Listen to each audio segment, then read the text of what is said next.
What's happening today, everybody? This is Aztecross. So look, I was actually talking with a guy that I was running trials with yesterday, and he just suggested a video I did of me. W. John, appreciate it so much, man.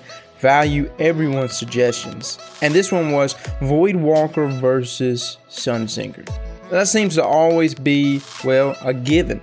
Every time I've ever gone into trials, somebody always expects Warlocks to be in Sunsinger, no matter what, as if Revive is the only thing that Warlocks serve a purpose for. Now don't get me wrong, quick res and self-res is so vital, sometimes turning the entire battle around. But there is also another side of Warlocks.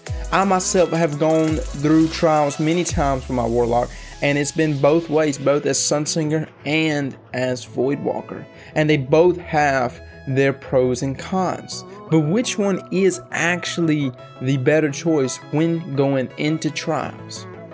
So let's hit right now just the pros of Sunsinger. Right off the bat, Sunsinger comes with a lot of good things. Fireball grenades. I know some people don't want to use fireball grenades, but I just don't get why you don't. In trials, it's only a 3v3, as in you don't need to exactly be in radiance for a very long time. So take that Viking funeral and take that ignite. That's right, boys, you're gonna burn them for pretty much all the way down. That means if you land just one headshot or just a couple body shots and then hit them with that nade, that is it for them, folks. They will burn out. So the pros right off the bat is exceptional grenades with the Warlock Sunsinger class.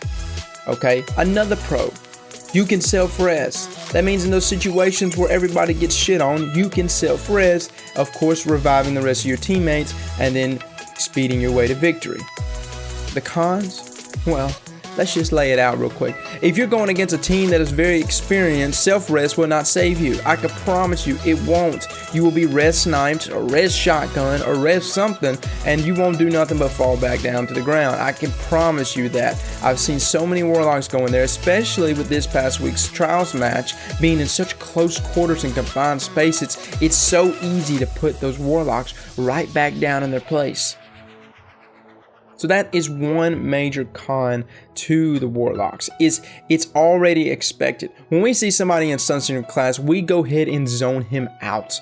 We go ahead and just mark it right there at the very beginning of the match that this person has Sunsinger class with self-res. Be ready for the res. That's right, be ready for the res. And that means all snipers, no matter what happens after we kill somebody, will always be trained on him at all times, waiting for the res. And guess what? That is not good. It's better to be a little bit elaborate, to do things that is unexpected. That's what throws the most experienced teams off. And that's where Voidwalker comes in. It has a little bit of that unexpected twist to it. Voidwalker comes also with blink, and it is an exceptional blink. I actually like the blink more on Warlock than on the Hunter class. It's really, really good. And if you really like to blink around and get in and out of stuff, Warlock blink is wonderful. So that's a pro with Voidwalker right off the bat. Another pro, well, guess what? The nades aren't as powerful as Firebolt grenade, as in around corners. But if you land those scatter grenades just right, oh man, you will eat some people up, dude. And as you got manacles on top of that, you get double the grenades, and you max out discipline, you can be raining grenades all day long. I cannot tell you how many times I get kills with those scatter grenades. It's one of my favorites. But it also comes with another great grenade, Axion Bolt. It does a really good job of driving back people, and when you drive those people back, you can push on that one person. It does a really good job if you got a sniper in the back trying to snipe. Throw an Axion Bolt, let it go to town, and then push on the guy that had been pushing up forward on top of you. Makes really quick work of the other team. So that is just some of the things that's really good about it. Of course, blink as well. And the special is pretty good too. It's got an ability to just go ahead and one hit and shut down, anything. As long as you can get the jump on somebody. You got a Blade Dancer coming in? Don't worry, it works just like Fist of Panic. You can shut them down. But you do not have the ability to self-res. So what it really comes down to is this is not really a Voidwalker versus Sunsinger. It's more of how important is self-res to you.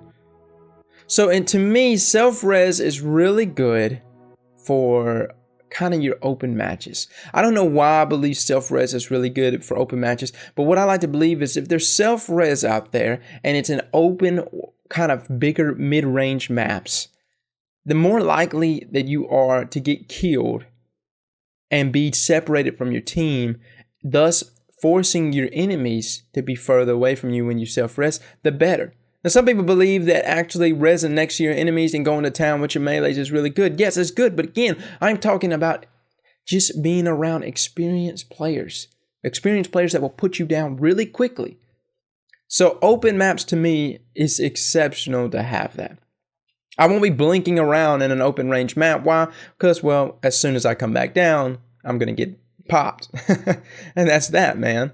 So blink doesn't really serve a purpose. But if I'm running shoddy, and yeah, I know what y'all about to say, but if I'm running shoddy and I'm running in really close confined spaces, to me, Voidwalker serves a much better purpose. And I think it really just comes down to what you're more comfortable with. Again, I run with both. And I swap between the both. And it all depends on really just the map and who we're going against. But for the most part, I like them both. They both serve a good purpose. I know for the most time when I'm in Sunsinger, I actually will run Sunsinger if I'm running snipes. Something about being able to land that shot and then finishing off with a fireball grenade, stack everything to grenade throw distance, and voila, that's that, man. But again, if I'm pushing hard and I'm planning on continuously pushing hard, Voidwalker, man, there's nothing that can get you in and out of stuff as fast. It does even better than the blink on hunters. In my opinion, don't yell at me. In my opinion, it does. But I can promise you, it does serve a purpose. So when going into a trials match and you see somebody that is actually loading themselves out with Voidwalker, please do not put him down or her down. Do not say that they don't know what they're doing or they don't know how to play trials. I can promise you that just give them a chance. They all serve a purpose. All these classes do really good. And so I think Voidwalker is a very vital class that can be utilized in trials. Just give it a second, see the experience of the player, and see what they work with the best. So guys, that's what I want you to do. I want you to not overlook those classes, some of those trials guys that just bend the knee to the Sunsingers and think that the Sunsinger is the only thing that Warlocks can use. Come on guys, just give it a chance. I can promise you, if he's an experienced player, that they'll turn it around real quick. All right guys, thanks for coming and watching this. Catch all of you later.